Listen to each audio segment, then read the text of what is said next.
violence against nation, and kingdom against kingdom. There shall be famines and pestilences and earthquakes, and this gospel of the kingdom shall be preached in all the world, and then shall the end come. Tell us, when will these things be? And what will be the sign of your coming and of the end of the age?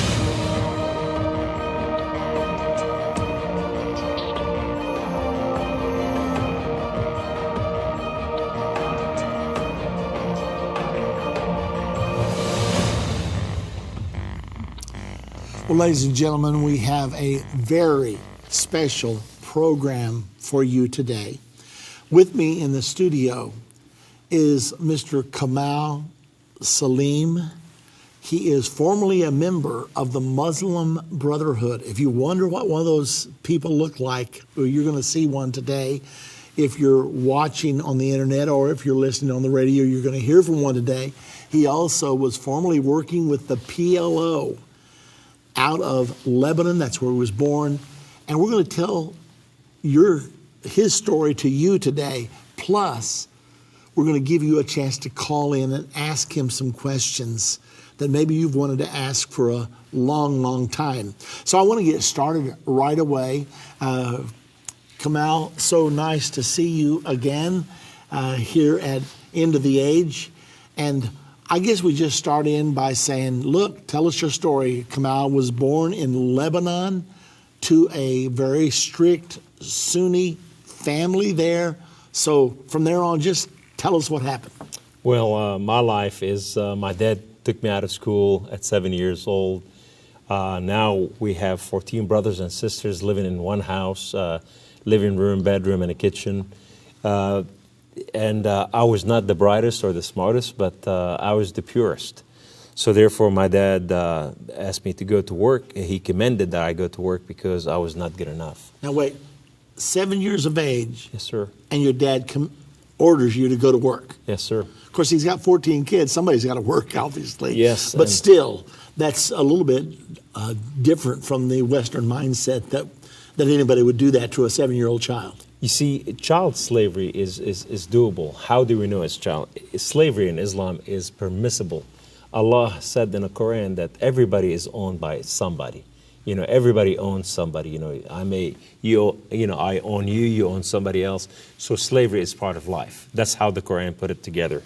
When we look at ISIS, they capture these, Christian women and Yazidis, and they sold them, and after they raped them, and they sold them in Saudi Arabia, in Iran, in Turkey, because it's permissible in Islam. See, we've read about these horrible things, and our brain won't wrap itself around it because we're saying, that didn't happen. That's inconceivable. Because we don't have the background or the mindset to understand it. But what you're telling me right now is you understand it perfectly from an Islamic standpoint. Oh, and it's perfectly normal because in Islamic constitution that we refer to it as Sharia. Sharia is made from a trilogy, 3 component: Quran, Hadith, and Sirah. Quran is the book of Islam.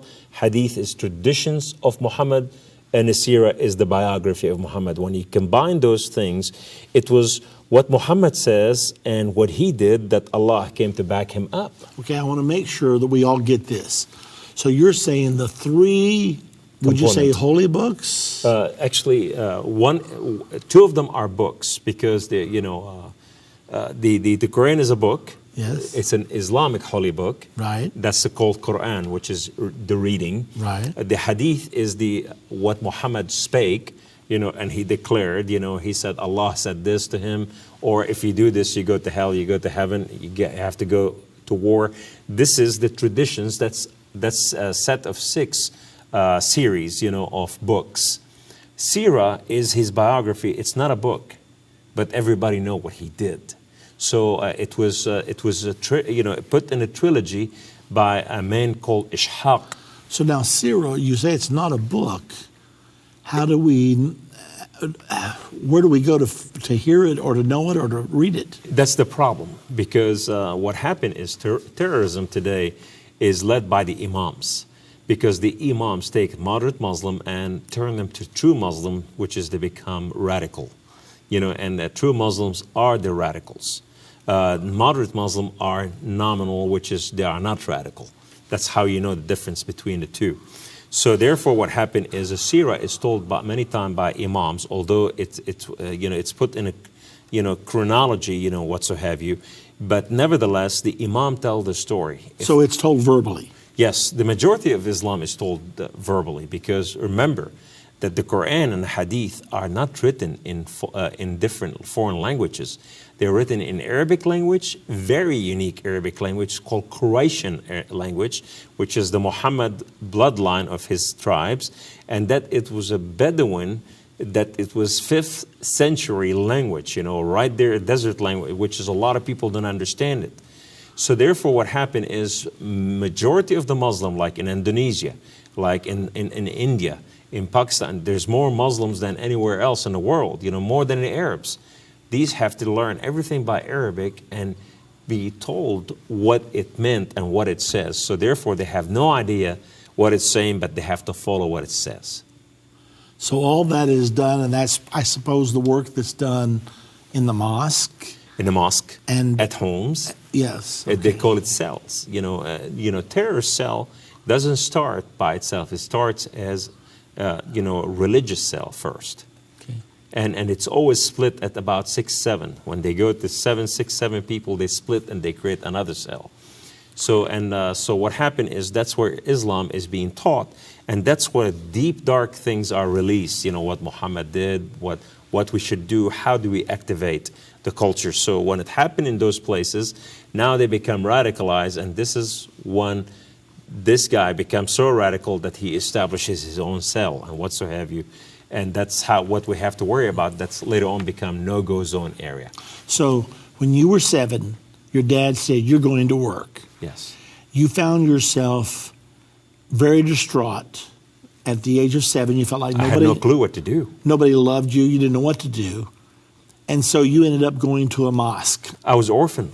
I was so orphaned that if my dad that did not care for me to get me to work at 7 years old, that, my mother, the one she gave me her milk, she did not care whether I work or not or whatever happened to me. And when they tell my boss, the blood and the flesh is yours and the bones belong to us, have your way with him, whatever you want to do, as long as you pay him at the end of the week.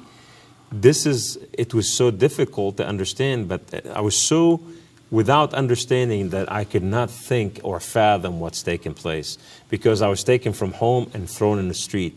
And now when I ran into a mosque one day, running from my life, being beaten severely by different groups, and now these people want me dead, they're Shia, were chasing me because I was Sunni. What happened is a Muslim group came and protected me, and these called the Muslim Brotherhood. These people came to protect me, and they became my family. They became my fathers, they became my brothers, they became my owner. So when that happened, they began to train you, and they actually sent you to a terrorist training camp. Well, the first training started at the mosque, because it's always started very slow and very simple, very, until you're radicalized. And usually they radicalize people like me, who has no intellect, no understanding, no fathoming. What do they do to radicalize you? What's the process? Oh, they just tell you what Muhammad did, what Islam did, and that's what our call is to bring about, Muslim have a Great Commission, just like the Christian had a Great Commission. The Great Commission of Islam differs from the Christian because it says, Muhammad says, Inni umartu, I have been commanded by Allah, Inni umartu, an uqatil al-shu'ub. I have been commanded by Allah to war and kill the people of the world, destroy them, until everyone says there's no God but Allah, Muhammad is prophet. Meaning there is no one left on earth, except Muslims, and that's when we become Ummah, U-M-M-A-H. Ummah is one world order under Allah. So therefore what happened is, he said, if they do not concede to you, you have the right of inheritance to their women, to their children, to their home, to their land, to their monies, to their government. Everything they own, it belongs to you. If they don't concede to you, you take it by force. So therefore what happened is, he commended, Muhammad says, عَلِّمُوا أَوْلَادَكُمُ السِّبَاحَ وَالرِّمَايَ وَرُكُوبَ الْخَيْلِ. Teach your children how to ride how to go to war, how to shoot, how to, surprise their enemy. He was trying to raise a military. That's what Hitler tried to do, exactly. Hitler modeled his move after Muhammad. Who taught him this? An imam, he's a mufti of great Jerusalem. His name Hajj al-Amin al-Husayni. Hajj al-Amin al-Husayni went and taught Hitler how to do what he did. It was Islamic teaching. Umar ibn al-Khattab, this is the second Khalif. He's the one who first created the yellow star, David star, and put it on the Jewish people before he killed them. Hitler did the same thing. These are Islamic strategies. Are you saying that Muhammad put a yellow star on Jews? Muhammad didn't do it. Umar did it. His second Khalif. I see. Well, when did you learn that Muhammad killed 700 to 900 Jews? 800 Jews. Okay. And that happened, did that happen at Medina or where was it? That happened in Medina. Okay. It's called Yathrib at that time. And Yathrib changed to Medina. What Medinas mean? Al-Qaeda. That's the first Al-Qaeda. That's Medina means Al-Qaeda? Yeah, it means it's Al-Qaeda, which Al-Qaeda means is a place of lunch, where you lunch from. It's a stronghold. So Medina became his stronghold. That's where he launched all his war from.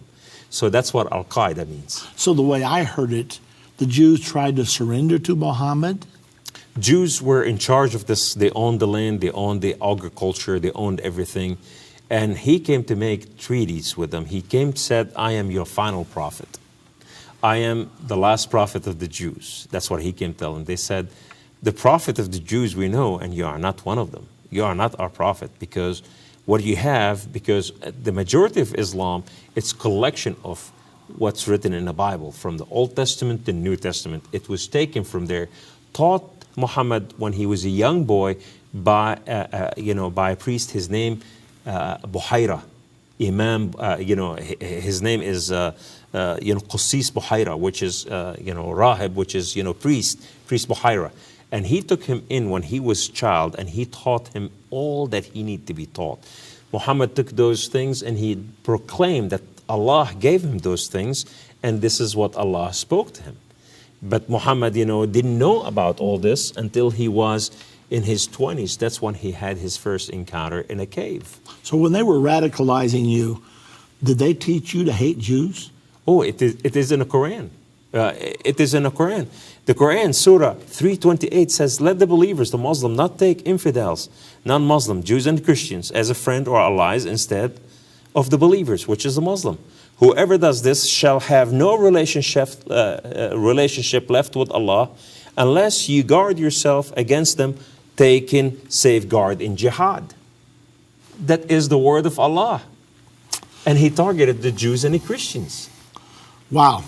Well, let me pause just a moment because we won't nearly in this hour cover all this material, but Kamal has produced some wonderful things from his Koom Ministries. By the way, if you'd like to go to his website, it's Koom Ministries, Koome Ministries.com.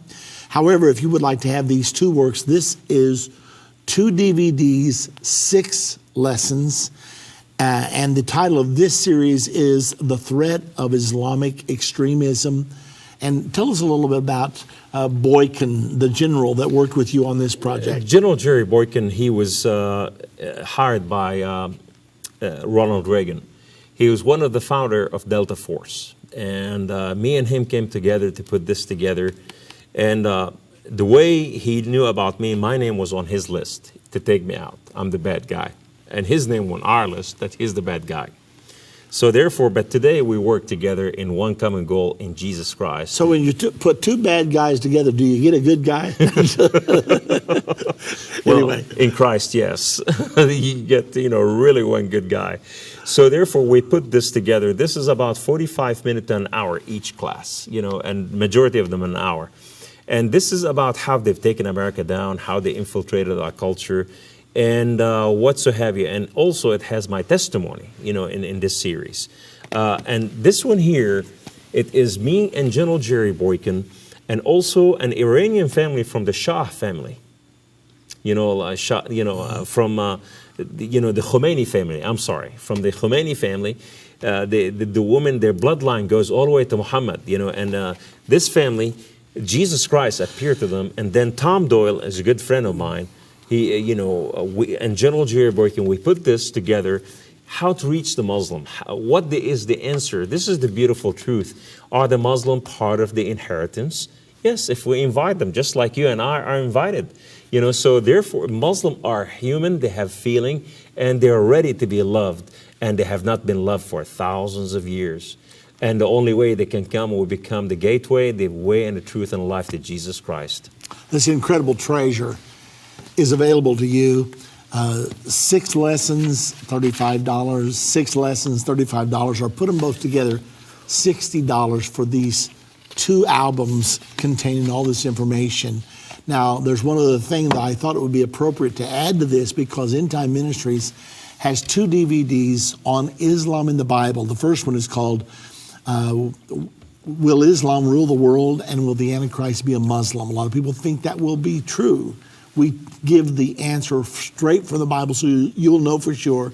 And then we have our other lesson, Islam in the Bible. We prove to you that Islam was prophesied in the Bible before Islam even existed. Well, you can put those 2 DVDs together with this, so it's a total value of $110. But for your gift of $90, we'll give it all to you. So call us. The number to call is 1-800-END-TIME, 1-800-363. Just ask for the Islamic Invasion Package. Because Kamal, we see Islam all around us, but it's like fighting fog. We don't know where the handle is. We don't know what to do. We don't know what the issues are. So that's the reason this resource is so absolutely tremendous. I'll tell you what let's do. Let's take a moment and go to the phones right now, absolutely. Kamal, because Tara is calling from Maryland.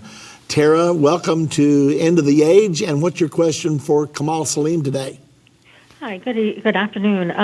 The question I have for Kamal is, when you were a child and you were being radicalized as a young boy, did you have the feeling in your heart or your spirit that it was wrong to be so not nice, I don't know how else to put it, evil to other people? That's a great question. I'm so glad you asked that question.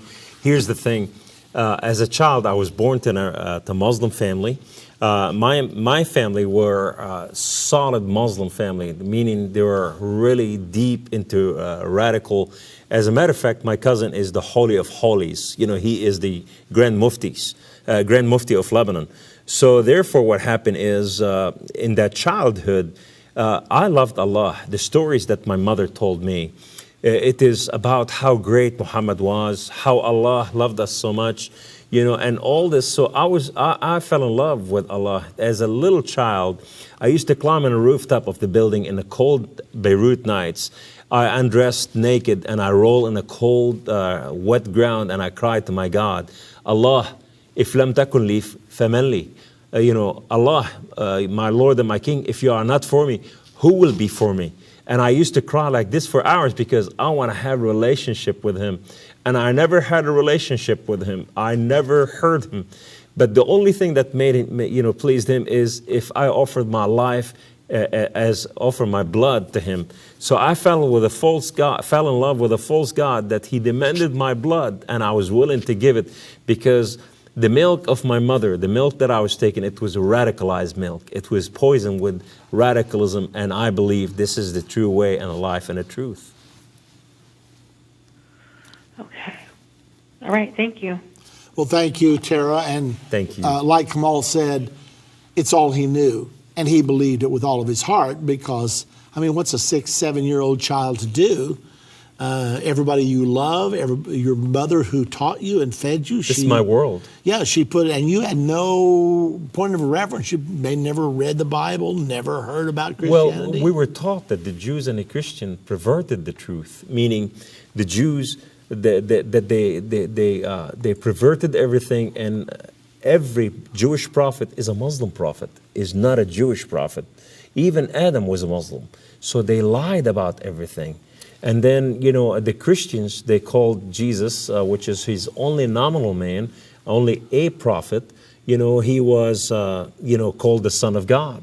and he was not crucified, and all this is a story, is a figment of their imagination. So therefore, what happened is Islam reasoned by mind. If this is not possible, because now remember, Islam was birthed in the desert. It was birthed in the 6th and 7th century, right there. So they were reasoning, how could God have a child, if that's true? So therefore, it must be a lie. So therefore, they came against all those lies, and they said Islam came to bring about the oneness of Allah, the oneness of God. So what happened is, Baal, which is Baal in English, was the highest deity in Kaaba. There was 360 God, and Baal was the highest deity. But Baal has every God power. So when Muhammad came about, he declared that he's the only true living God. And he pointed to him. But a lot of people today, they do not understand when they call Akbar, meaning A'la, meaning Baal. That's what it means. They declare Baal is greater than God himself. So now how do we know that Allah means Baal? Explain that to me. Okay. Allahu Akbar, meaning he is greater, he's bigger, he's higher, he's mightier. He's exalting himself above God of heaven and earth. He's declaring himself he is the greatest thing ever. But yet in the Quran, he called himself the great deceiver. He referred to himself as, I am the greatest deceiver ever. But then when you look in his names, one of his names is Al-Mumit, which is the one who murdered. And then the oppressor, the confuser, the destroyer. He has all those names that in the Bible says that's who Satan is. So therefore what happened is when we look at the deities referring to himself, yet he lied, but he did not, he hid it in the most confusing way that a lot of people did not understand what it is. So that's how we know. That's why when they kill somebody, they say Allahu Akbar. This is when they married and they celebrate, they say Allahu Akbar. Everything is Baal Akbar. Baal is the higher and greater and mightier. And all of it is right there in the deity. That's what we teach out there. I give conferences on those. I teach, I have syllabus that I teach in university and colleges on the history of Islam, the doctrine of Islam. When you study all this, you go like, wow, all of it point not to Rome, but to, to Baal, right there. Well, let's go back to the phones now. Joseph is calling from Florida. He has a question for Kamal. Hello, Joseph. Good afternoon, and thank you for being on the show, Kamal. Thank you. I have a question which I think would be important to all the listeners. What do you feel would be the best way that we could witness to Muslims without putting, having them right away put up a wall of defense, because I love to witness to people, and I'm sure there are other people out there that love to witness. And I know personally I've been hesitant because I'm like, well, I don't want to say anything that would automatically have them put up a wall, like a defensive wall, and they, drive them further away. Okay, Joseph, thank you very much for your question. Kamal? Well, Jesus spoke to Peter and he said, Peter, do you love me? He said, yes, I do. He said, then tend my sheep. Then he asked him the second time and the third time, and he told him to feed his sheep, to tend his sheep. The story has to be a love story. God so loved the world that he gave his only begotten son. So therefore, our testimony has to be, they overcame by the blood of the Lamb and the word of the testimony. What is our testimony is how much God loved us and saved our life.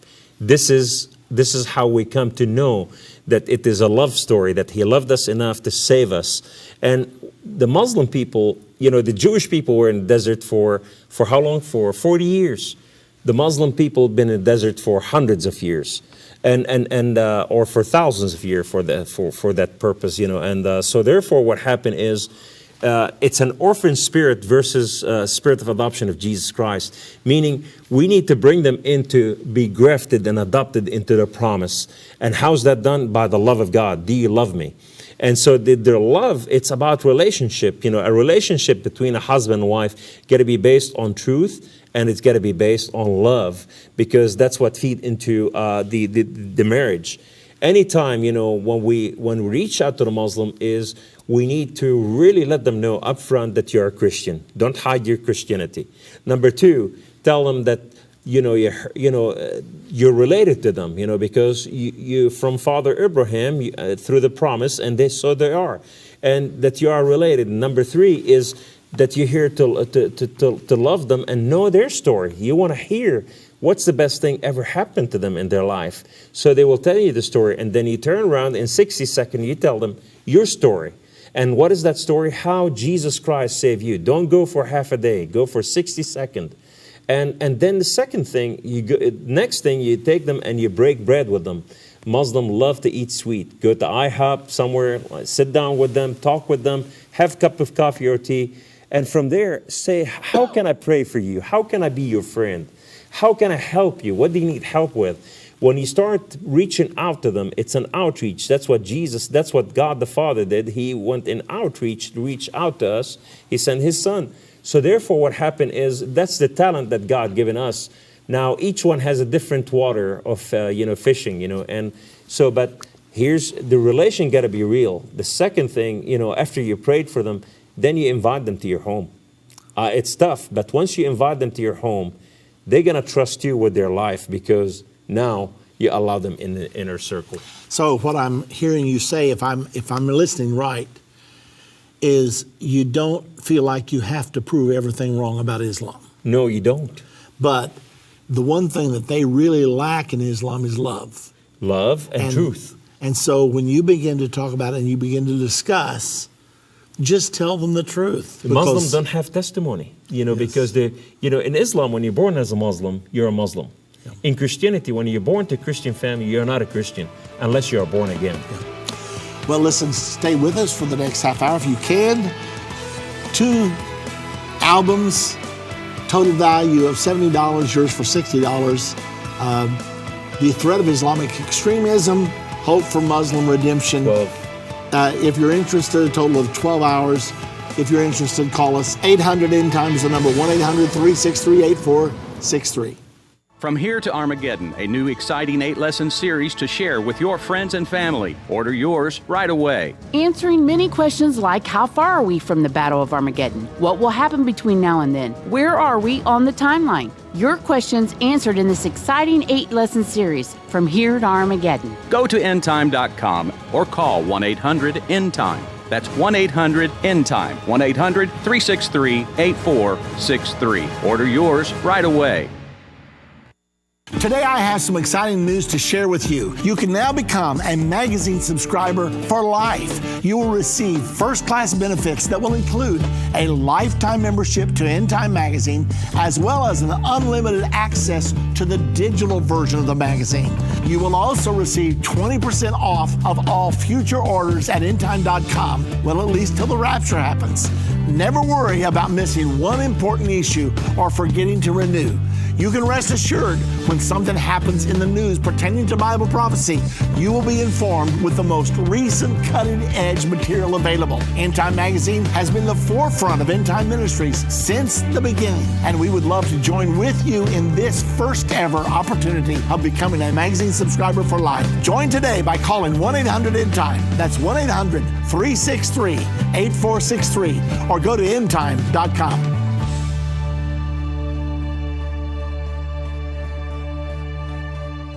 If your station only carries the first 30 minutes of End of the Age, go to endtime.com and click the watch button to continue today's broadcast. You can also finish up later by clicking the archives button.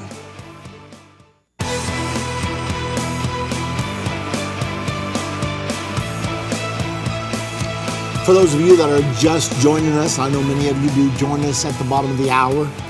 My special guest today is Kamal Saleem, formerly of the Muslim Brotherhood, formerly of the Palestine Liberation Organization, former terrorist for Islam, and now, well, I was going to say you're a terrorist for Jesus, but not exactly.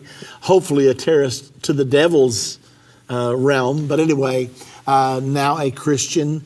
We're so glad to have Kamal with us today, and he's done so many things. So we're talking today about how that he got out of Islam, came to America to infiltrate our society and to perform what's called civilization jihad.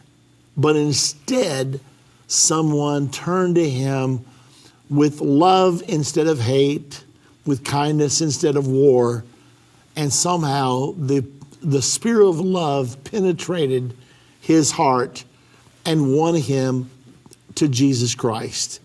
So, you were talking before to Joseph about the best way to win a Muslim. It sounds like to me that you just have to establish a relationship.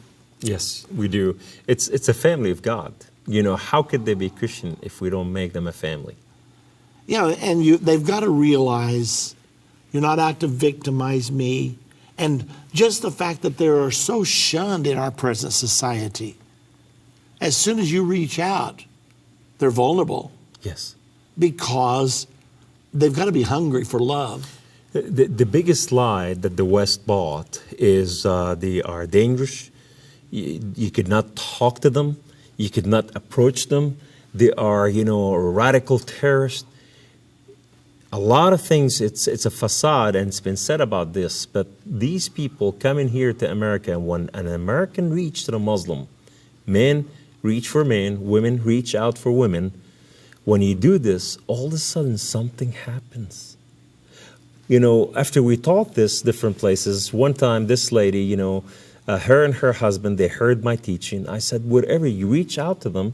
So they went to the cash register at Walmart. All the lines are full, but one line was almost empty because there was a Muslim woman with a hijab on her head. So nobody came behind her. They stood on the other line. So they went behind her, and then she started counting her coupon, and she started counting her money, and the guy told the cashier, he waved his card, and he said, it's all me. So he said, I'm paying for her, grocery. This woman looked at him, she said, why are you different from anyone else? To him and his wife. She said, everybody hate us, everybody dislike us, but you are buying my grocery. He said, well, my God told me to love you because you are very special to him and you are made from his image and you are beautiful to him. And he has a promise for you that you will dine with him on his table. This woman could not believe this. The next thing, his wife and her, they went up to a cup of coffee. Soon after, she became Christian because now she want to hear everything. This woman is lonely by herself. That changed her entire perspective. Wow. Then one day the husband met the husband, and the whole family today, they attend church. They have 6 children, husband and wife, and they are celebrating Jesus Christ. It's just started by a gesture of love. Yeah. Well, I'm so thankful, Kamal, that you're really sharing this with us because, frankly, most of us don't know how to even start a relationship with a Muslim. That we think they don't want to hear from us. We think they hate us. And I guess they think the same thing of us. And so consequently, we just don't have anything to do with each other. But, all these Muslims coming into America, I'll confess to you, it concerns me. Are they going to change the Judeo-Christian culture in our country, as some of them probably do want to do?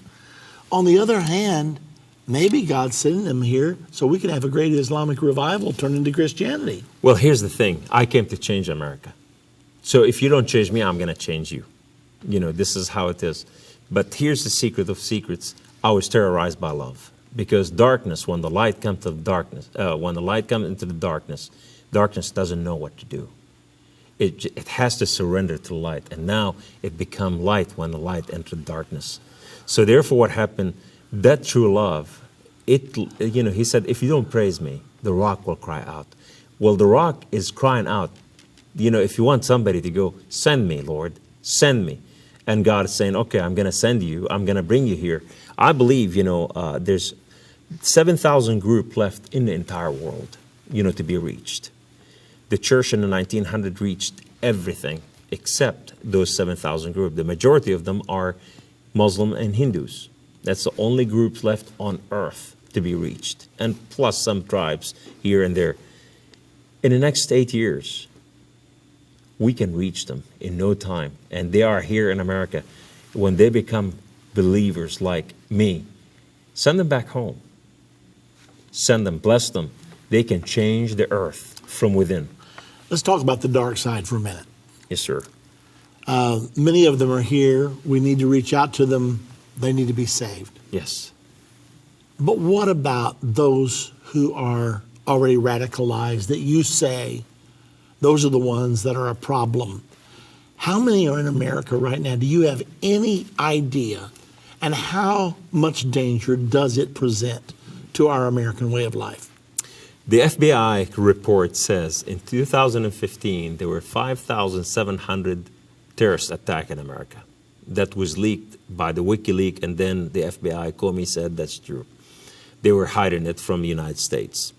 In a report in the year of 2015, they said about 30,000 radical crossed the United States of America, like ECA, ISIS, Boko Haram, Al-Shabaab, whatsoever have you. This is also leaked by the WikiLeaks. And the FBI fessed to that as well. So under this current government, we had more amnesty to terrorists because the way they're vetting everything, it is done by the Muslim Brotherhood. That's who is vetting these refugees. Yes, sir. Really? Yes, sir. All right, if I tell you how it's done. So they go to United Nations. America goes to the United States and say, create a resume for each and every person. So United Nations doesn't speak Arabic, so they hire the OIC that sit in the United Nations Organization Islamic Conference. So they interview these, they turn several million resume. So it comes to the United States of America, that are Homeland Security. Homeland Security look at the vetting status. So they go, okay, out of all those, we're going to choose those. So because we don't speak English, now we have an envoy from the White House that they are Muslim. We're going to turn it to them. They're a Muslim Brotherhood. They're going to go and interview these people. So they go over there to Pakistan and they interview Somalis that they are living in Pakistan. What's Somali got to do with Pakistan unless he's training in Pakistan? So now what happened is they bring them to the United States of America, and they give them citizenship, they put them in a refuge city, they give them home, they give them financial, they give them $5,000 a month a person, they give them free food, free education, free everything. And all of a sudden this person goes on the street, riding in his car, start plowing people at his university where he goes to school, and then he gets out of his car after he gets stuck and he takes a machete, takes them off. He starts slicing people. And he's shot by a policeman, a hero, which is called radical by the Islamic radicals, And so therefore, when you look at it all together, it is a strategy to infiltrate the West from within, being radicalized. Today, when we look at France, they have 9,700 no-go zone areas. These areas, meaning a police could not enter, the military could not enter, nobody can enter those places because they're Islamic, led by Sharia, and they have military forces, Muslim military. So in order to go there, you have to bring military in there. And now here we have them in the United States all over being established by our government called refuge cities. These will turn overnight when they reach their maximum capacity and they start building mosques, schools, everything over there. These are changing our culture from within, So therefore, what happened is we need to understand the mind of the enemy. In order, to really defeat the enemy, we need to recognize their nature, their weapon, and their strength. And we need to understand who's radical and who's not. So they are here in America. We have thousands of them, and so therefore, and I'm so thankful for God gave us Trump. And I believe we're going to change these people all over the city of the United States of America, because a lot of them, when Trump comes about, we know where they live, we know who they are, we know who they belong to, and we know where they're getting their money and their finances. So now all we have to do is start knocking on their door or collect them one way or another. These people are coming here, have no other business but to create problems. When we see them joining Black Lives Matters, when we see them joining, and they are Muslims, and the majority of these guys that they're killing police, they are converted to Islam. Okay. Now, I hear a lot about the Muslim Brotherhood. I know that the Muslim Brotherhood was outlawed in Egypt for many years, from like 1929 up until a few years ago. From Prince Farouk. Prince Farouk, he's before Jamal Abdel Nasser, and then Sadat, and after Sadat, Anwar, all of them, yes. Until finally the Muslim Brotherhood was allowed to run for office, 5 or 6 years ago? Yeah, Mohammed Morsi. Yeah, and so they ran for office and won. Correct. Then they immediately began to Radicalized. move towards Sharia law in Egypt, start forcing the women to dress a certain way. And they started burning churches. And all of a sudden, Egypt looked at that and said, we didn't know we were voting for that. So they appealed to the military. The military overthrew the Muslim Brotherhood. It's now outlawed. Morsi's now in prison. Correct. So does that mean that the Muslim Brotherhood, most all of them, are radicalized? The Muslim Brotherhood is the mothership of all radicalism. Every radical organization, almost 99% of radical organization birthed from the Muslim Brotherhood. I'm talking about Islamic. From Al-Qaeda, from Boko Haram, from Al-Shabaab, from Al-Nusra, all those came from Muslim Brotherhood, one at a time. They came. Well, the reason I'm asking you is because we got members of the Muslim Brotherhood in our government right now. Correct. Now, the Muslim Brotherhood is considered a terrorist organization by the UK, by Saudi Arabia, by United Arab Emirates, by Egypt, by Yemen. But we've got them in our government? Correct. We get them by our government. But here's the thing. We got to understand that a lot of people are afraid to say this, but you did not say, your program doesn't own it. Kamal Saleem owns it. President Obama is a Muslim. A lot of people don't want to say it like this. He's a Muslim, his father is a Muslim, and he came to bring about Islamization to the United States of America. So therefore, he came against Christianity and Judaism, and he established socialism and Islamism. And so therefore, he was changing that culture. And today, he replaced the National Day of Prayer at the White House.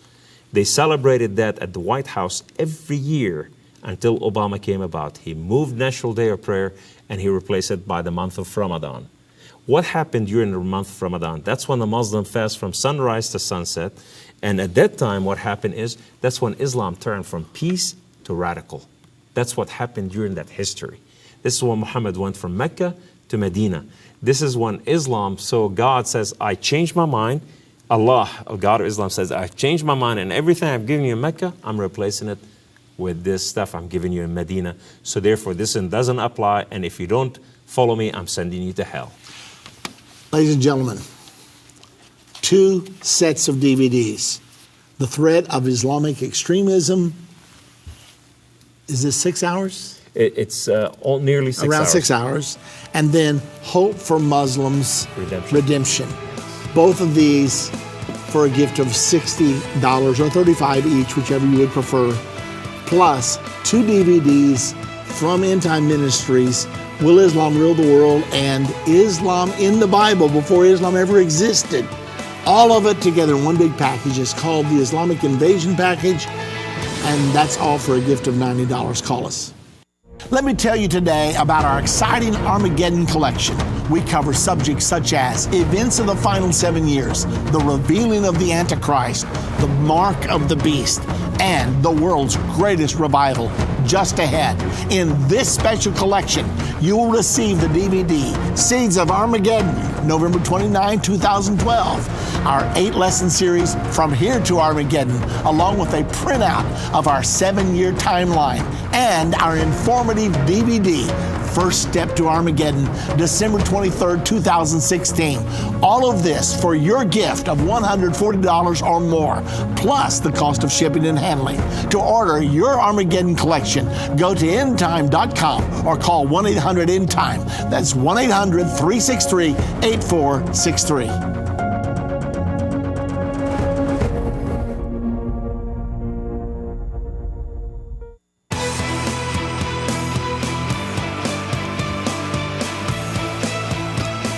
Well, this is our final segment today with Mr. Kamal Saleem. In case you've joined us late, he's a former Muslim Brotherhood member, a former member of the Palestinian Liberation Organization, now converted to Christianity. Came to America for civilization jihad. He intended to infiltrate us and change our minds. But he had an encounter with God, and that changed everything. So he's our guest today on the program. If you would like to call and talk to Kamal Saleem. The number to call, 877-END-TIME. That's 877-363-8463. We have open lines right now, so this is your chance to talk to an ex-Muslim, an ex-Muslim Brotherhood member, and ask whatever questions you might have. Now, we have also produced several television programs today, which will be shown in the month of January. We'll be announcing to you when that's going to happen. You won't want to miss the material that we have filmed today that will be available to all of you. Once again, to be on the air with Kamal and myself, 877-END-TIME. That's 877-363-8463. All right, now let's talk about Islam. I have been so stunned. I thought when the 19 terrorists flew into the trade towers on 9/11, I thought Islam's done. This horrific event, I thought they're done. And then the next thing I saw was that President George W. Bush said, oh, this isn't Islam. Islam's a peaceful religion. And then I saw Islam start to grow, and they started building mosques all over America. And I thought, this is so crazy. I thought they were done in America. Instead, they boomed and thrived, and before long they had people on every talk show explaining, no, these are the terrorists. How do you explain what happened with this huge, I don't know how you felt about it at the time. Were you converted to Christianity back then? I was Christian, yes. You were, okay. I was an executive at an IT company. I released everybody home. I told them to go get their kids out of school, buy some water, buy some food, because something is happening in America. And I thought it'll be a whole lot more than that. But at the day, the Muslim radical hit something very specific. Our Pentagon, which is our weapon, our strength, and the second one was going to the White House, and the third one is the center of economic power. They know what our strength, what our weaknesses are, and they want to send the message that this is what we're coming after. Now, the Muslim Islamic came to the United States of America, to establish, number one, effective and stable Islamic movement led by the Muslim Brotherhood, adopting Muslims' causes domestically and globally, expanding observant Muslim bases, unifying and directing Muslim effort, presenting Islam as a civilization alternative to the American civilization, supporting an establishment global Islamic state, destroying America by the hand of the American people and the hand of Muslim believers. This is their strategy in the United States of America. So now, when we look at what happened, today we are celebrating we remember what happened in Hawaii. Pearl Harbor. Pearl Harbor. That's what, 75 years ago? When it happens, America identified the problem immediately and moved in to destroy what they identified. Under Bush, we need to understand that the Bushes are involved with the Saudis financially, involved with the Saudi for writing Common Core. That's part of the Bushes, efforts. And therefore, they could not turn against Islam because the majority of the investment are in the Middle East. So therefore, what happened is, the American people, at that time, as a government, we would have done what we've done in World War II, but we did not do this. So what happened, we compromised and we misled the people that caused to radical invasion of the United States of America. Under the Bushes, there are about 600 to 700 mosques built in the United States of America. Under Obama, we have over 3,000 mosques built in the United States of America, and that's without Islamic centers, without Islamic school, and the invasion of another school organization.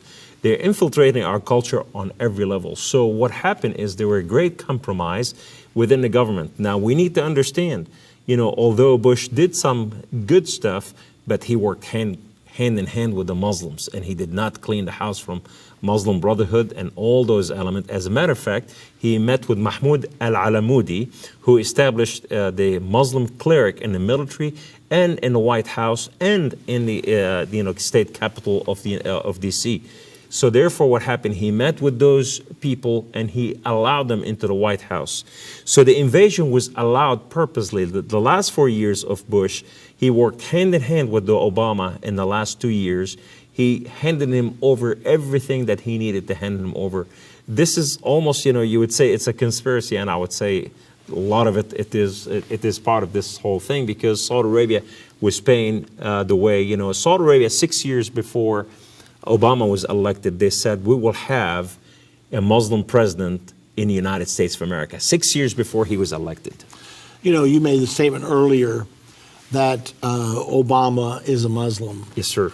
And of course, he has adamantly said, I'm a Christian. Yes. I don't know whether he's ever said, I'm not a Muslim, because there are some Muslims who say, to be a good Muslim, you must first be a good Jew and a good Christian. I had a person from, we were going through Turkey, and we had a Muslim guy. He's a nice young man, 26 years of age. So he knew our whole group was Christian. He stood up and said, look, you're Christian, I'm Muslim.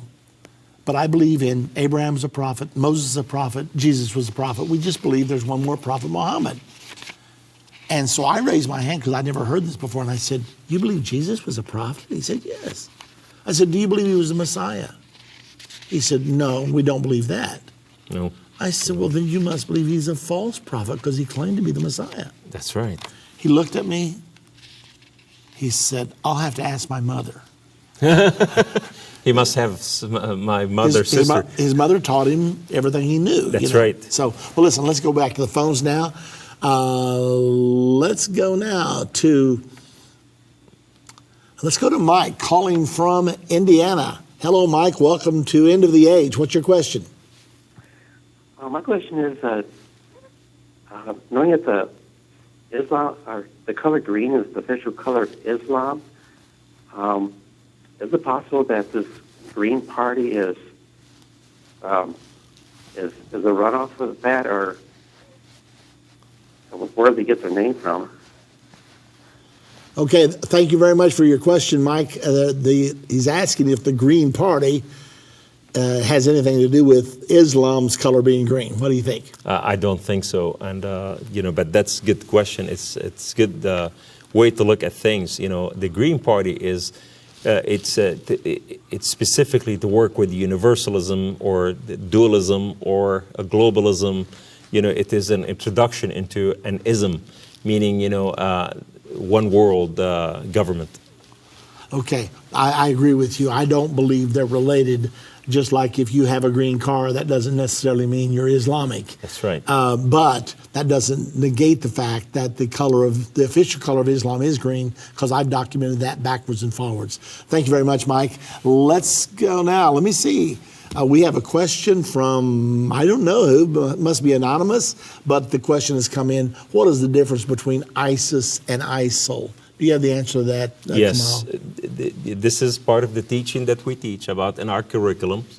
The difference between the two, and nobody said this. This came from the United States of American government. That came from the White House, not from the D.C. State capitol. That came from the White House. So when we look at the ISIS, it refers to the Islamic State of Syria and Iraq. But ISIL, it refers to the Islamic State, and it's in the Levant. What is the Levant? Levant is when, in World War I, when Turkey lost the war, when they joined power with Germany, and they lost the war, and they were broken to pieces at the time. What happened? Turkey used to sit on what's called the Levant. The Levant was Syria, Lebanon, part of Turkey, part of Iraq, Jordan, and Palestine. There was no existence that was prior to 1948. Israel did not exist, so it's called Levant.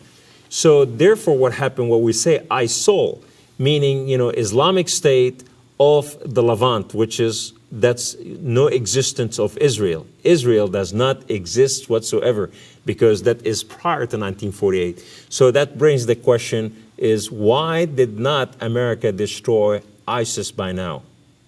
Could we have destroyed them? Utterly, in no time. Why didn't we stop their oil?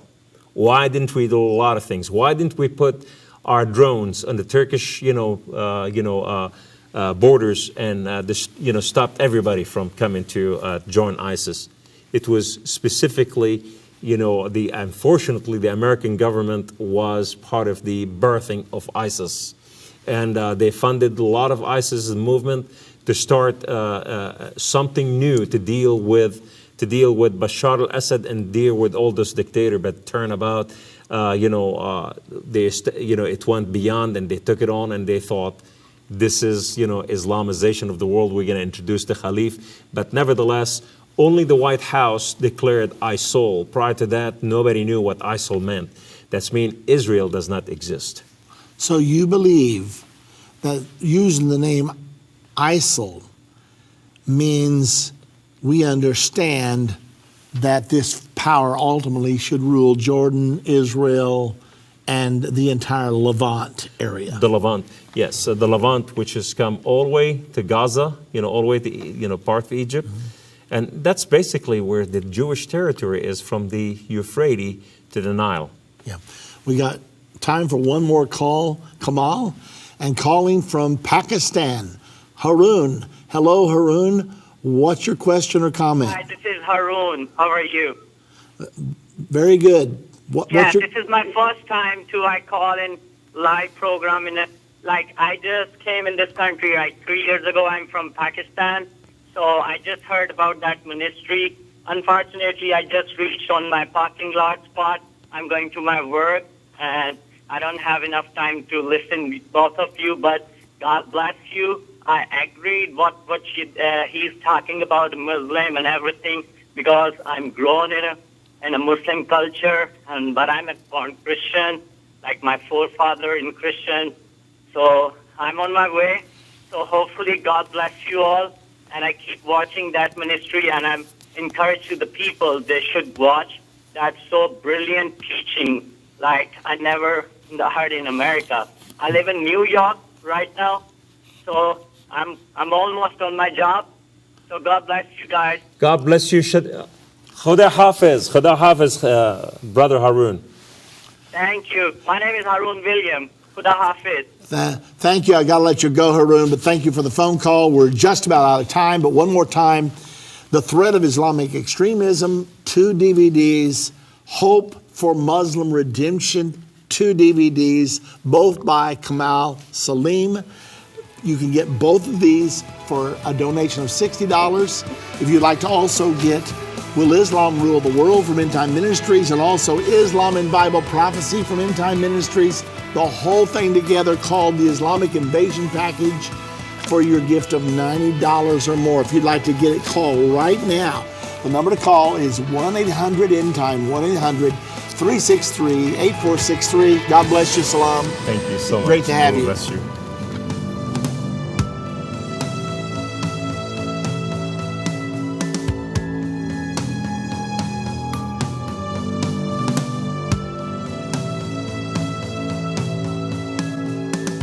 End of the Age is a production of End Time Ministries.